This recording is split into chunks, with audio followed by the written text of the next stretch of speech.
The overall idea of reviving the X-Men under the giant-sized X-Men in the 70s was, as many other things, coming from a commercial decision.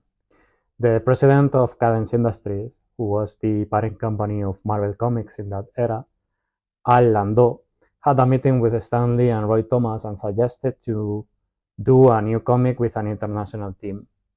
The reason was simple. Al Landau had a company called Transworld that was having the rights for doing the reseller of Marvel Comics by page overseas.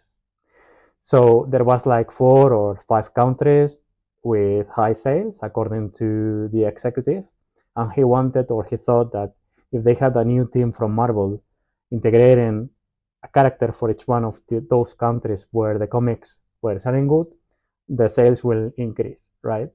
And upon such proposition, Roy Thomas thought of reviving the X-Men.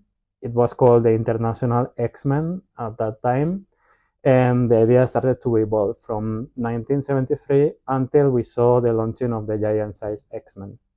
This whole idea that each one of the characters should come from the country where the sales of Transworld were better was a little bit lost in the middle, and it was dropped. And finally, each character came from a different country with no reason or no commercial decision, at least, behind that.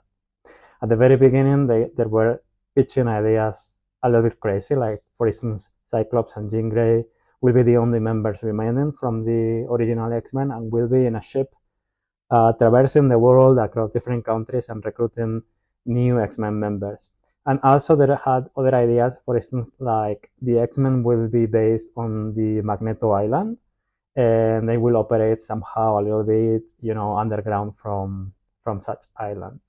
Did you know this?